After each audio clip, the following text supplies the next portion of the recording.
Hi there, and thank you for joining today's session. We're talking all about change, and actually this forms part of quite a bigger session on all the different components of managing change, from theory to practical tools. Today is all about actually how do I keep myself afloat, how do I keep myself energized well during times when I'm just working and feeling stressed and not having much downtime. And this is all based on my background as not only an L&D manager looking at the psychology, but as a psychologist and therapist as well, my background in that. So we're looking at how stress actually builds in the body, the hormones, and how we actually bring homeostasis and balance back to the body, which of course impacts mood and impacts everything else. So in essence, it's all about kind of how to keep going and not burning out, because trust me, I've been there. So I can give you some tips and techniques that you can do as the absolute minimum when you're feeling like you're go in survival mode. How we actually break that cycle as well. So some practical stuff coming up as well. So as you can see here, I've just drawn this out to actually give you a visual on how our energy is over a certain period of time. So it could be very, very high stress, or very, very busy, or a lot of anxiety, for example, over a long period of time, or high, or you're kind of neutral, or you're relaxed. Now, I've done this to show you that actually we're not supposed to live in high anxiety and stress for a long time. It's a primal reaction when we need to get out of something. Because what happens is adrenaline builds, we use all our adrenaline, and we actually end up running out of it, hence the term adrenal fatigue. It's only supposed to be used in survival mode when we're actually running away from something over a long period of time. So once we've finished kind of getting away from that thing, or fighting that thing, fight and flight, then we actually need to bring the body back to homeostasis. But when we're in a kind of crisis or survival mode at work, it's something that can be prolonged. So we have to actually input our own techniques to bring our body down before it actually makes us stop. Because sometimes those little niggles get louder and louder until we have no choice but to stop, mentally or physically. So this is just a kind of diagram that I've done here to show you what can happen when we're in high anxiety. Now, as you can see, there's a little drop here. Now, when we have this drop and we go under that line of high, we actually think, oh, wow, I'm not working as stressed and as hard as I was before. Finally, there's some respite. Finally, can relax. But as you can see, it's not even anywhere near neutral, never mind relaxed. But in comparison, it feels as though you're relaxed, and yet you're wondering why you're wired and tired. You're wondering why you can't sleep at night, or there's insomnia, or you're still feeling agitated. Why should I feel like that when I've been working so much harder than I have in the past? And it's weird because adrenaline can feel quite addictive. And in that way, it's kind of go inside of yourself, that when you actually allow yourself to stop for a moment, it doesn't feel right. It feels unnatural, and you feel like you should be doing. So even though mentally you're saying to yourself, I really should be relaxing now. Why do I need to think about work in this moment when I've chosen to relax? Why can't I switch off? And we'll come to that a little bit later. So my point of this particular one is to say, even though sometimes you feel like you're relaxed, you're not. And now if we're not allowing ourselves to do that, then this can really build. What we are looking for, and this is a little bit more of a kind of a reality, or a nice to have, is that when we have periods of high stress, when it goes up, we want to actually mirror that somehow. So this period of time could be a day, or it could be weeks, or it could be months, is that whatever that time has been spent in the high anxiety, we need to mirror it in the relaxed. So let's just say that you've had a really, really busy day at work. In that evening, you need to try and kind of find a way to chill. And everybody's chill is very, very different to somebody else's. We're all unique in what works for us. Sometimes we know that is not possible. So it's something you need to keep in your head, that little bite size of calm, of laughter, or whichever it is that works for you, to keep yourself going, because it's not actually possible to keep going on very high stress and anxiety for a long period of time. Sometimes we just have to park it and go, right, okay, I've got this holiday coming up. I'm just going to keep going until then. But what you often find is when you do that, finally, your body goes, right, now I can let all those bugs out that I've been fighting for the last sort of 3 months. And chances are you usually get ill.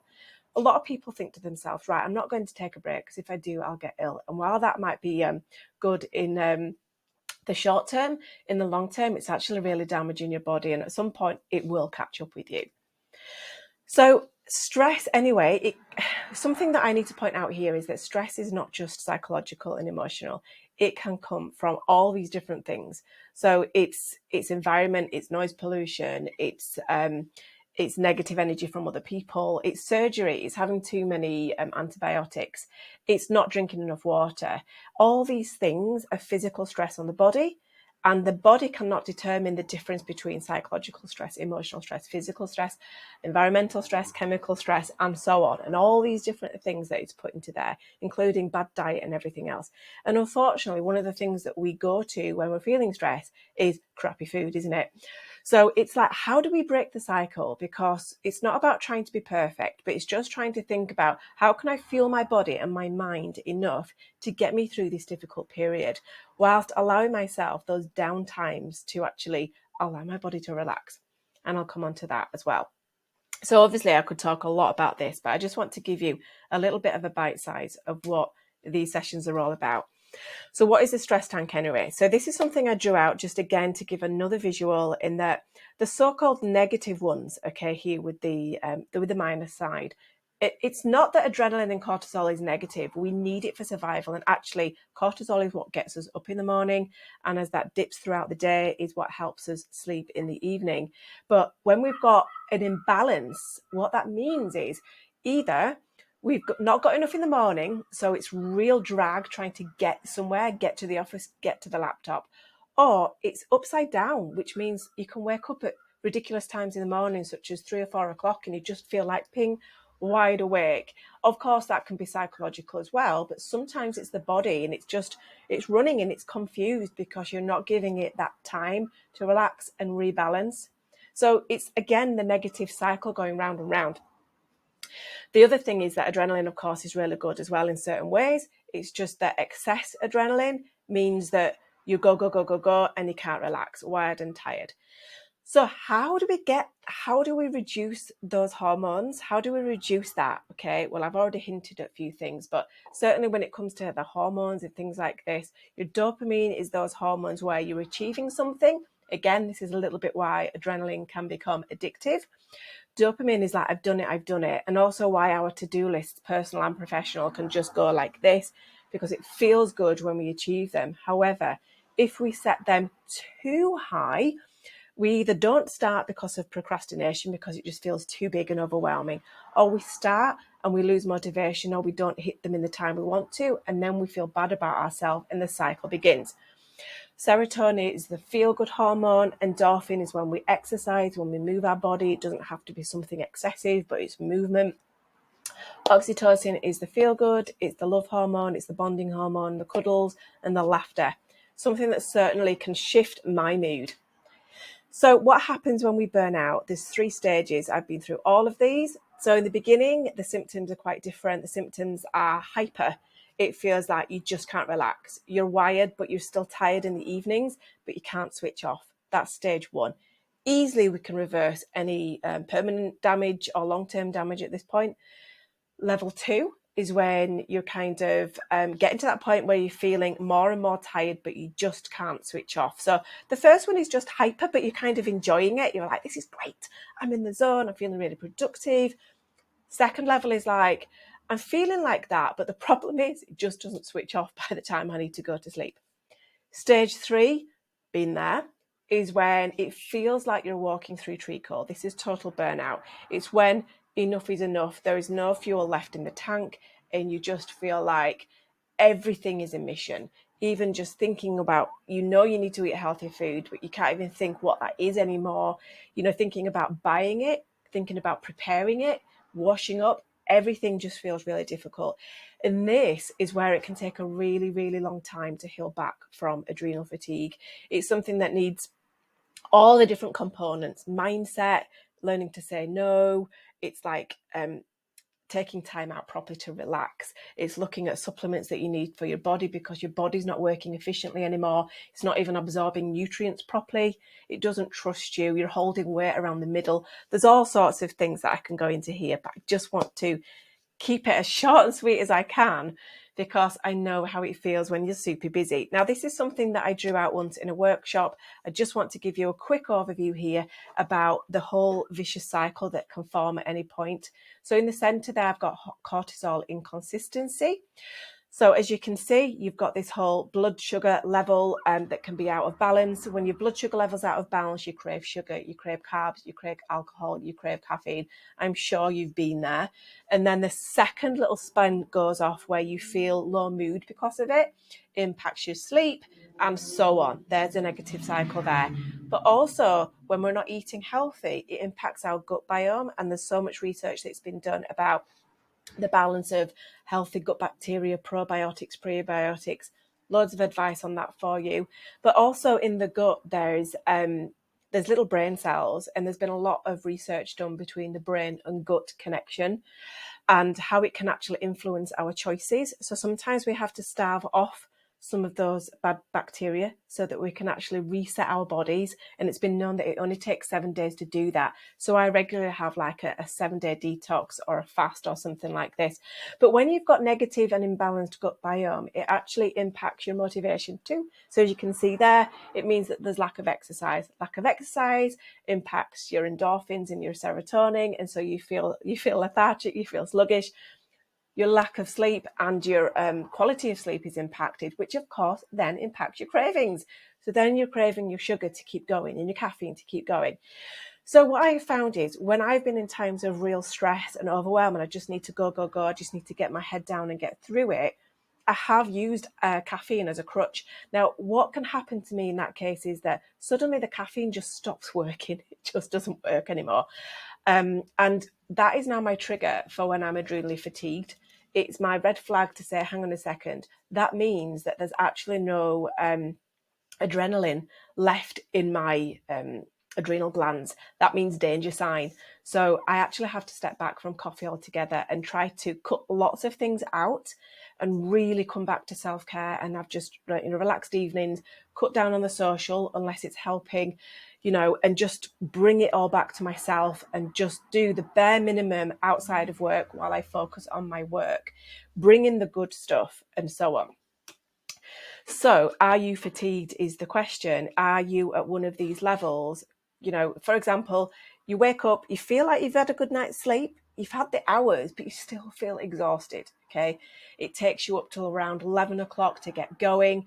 Now, this could be when you're getting into level 2 and level 3. If you're still at level 1, you might be like, your eyes open, there is no transition into the morning, you're just on it. You bang, bang, bang with your replies. That is level 1. It's okay. You can get through it. You can live like this, but not forever. So just keep that in mind. You're living off borrowed energy at this point. So this is when you're getting to like level 2 and level 3 is this list here, but just check your behavior. How are you responding? Are you as patient as you would normally be? Are you feeling joy? Is the joy kind of draining out of your life a little bit? Where can you get that back? Where can you find the pleasures in the simple things in life? Can you get back to nature? These are some of the things that can really help. But you get that foggy brain where things you can't remember things as much. Whereas at level 1, you feel so sharp, you feel so on it. How do you get back to that? You need to give your body time to relax. And that whole decision fatigue, you need to allow your head to relax as well. So I'm just going to move myself here again. So checkpoints, are you overdoing it? Are you not listening to the signals of your body? Because trust me, that little niggle will get louder and louder and louder until you are forced to stop one way or another. What is your food pattern at the moment? Are you doing any little bits of exercise and things like this? So this is called a positive and negative spiral.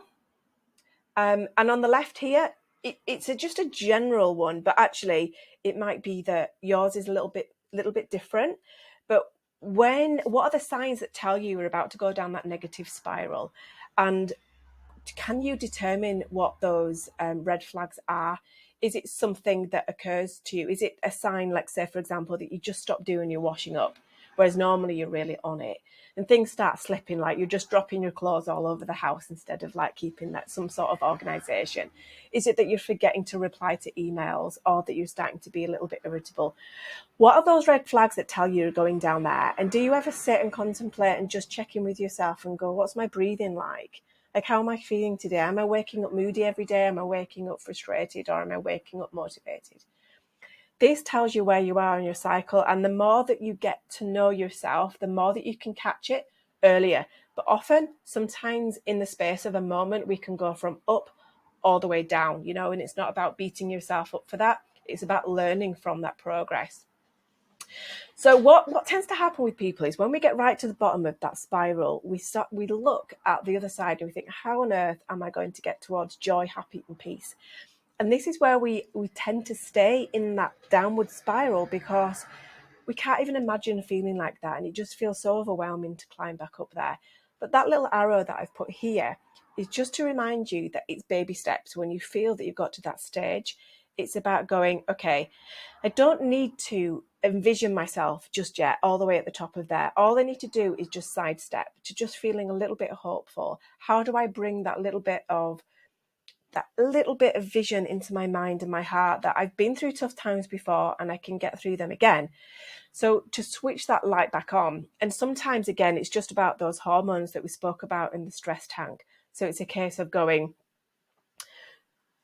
what do I need? Is it just I need to chill for tonight? For me, it's humor. If I look at a really funny video that really gets me laughing, immediately I feel different. And when I feel different, okay, I might not be feeling happy and motivated and peaceful yet, but I feel a little bit of hope coming through, and I catch that and I go, you know what? Maybe I could do this, or maybe I could do that. And I start to think of very practical ways of how to shift my energy, my mind, and work. So that is the purpose of that message there. So we break the cycle, and you know how to break that cycle for you. And maybe you're really experienced with this. No matter how experienced you are with your self-leadership and your mindset, you still go through those feelings. You're still human. It's just that you can maybe recognize them earlier, shift yourself out of them quicker, and you know some of the tools. So we've got to try to learn to switch off. We can't be on all the time. If or when you're ready to shut that laptop, you have to try and say, my laptop is shut now. Your apps are off. Sometimes, I like wild water swimming, for example. Sometimes just submerge yourself somewhere and just say, I am shifting off tonight. I need to have that rest so that I can be more productive the next day. Figure some stuff out to do that. I've got loads of tips on that. Can come up another time. This is just an overview. Try to distract yourself in any way that you can if you're figuring that your brain's not shutting off. Sometimes it's just ringing an old friend. Sometimes it's, like I say, watching something that, is not too heavy. And listen to those niggles. Try not to suppress them, because as I say, they will come back to get you in the end. So these are, and you can always just pause this. I won't go through this. It's just some simple examples of things that you can do on a very light level, on a very deeper level. You've got all your own stuff as well. Essentially, it's working with yourself and understanding yourself and what works for you, because everybody is different and everyone's got different levels of stress management as well. But that concludes this whole kind of very quick overview on stress management when you're feeling like you are just go, head down, got to get the stuff done, but what can I do to fuel myself? I've got all sorts of things on supersonic energy smoothies that I can send your way, that I can put as a PDF, morning rituals that get you going, certain foods to take, certain supplements, making sure that they're good quality supplements as well. And also rituals that you can do with your mind. So, for example, cleansing out some of the negative patterns in the morning and resetting, both in the morning before you get going, takes seconds, and also in the evening before you go to sleep, so that you're not going to sleep with negativity and you're relaxing your whole body and you're feeling gratitude, and so on and so forth. So there's some really deep stuff that we can do, and there's some lighter things. I would love to hear your feedback. I would love to hear what you would like more of, some real practical sessions or some more philosophy about psychology and things like this, and models around change. Happy to support in any way that I can, and thank you so much for your time.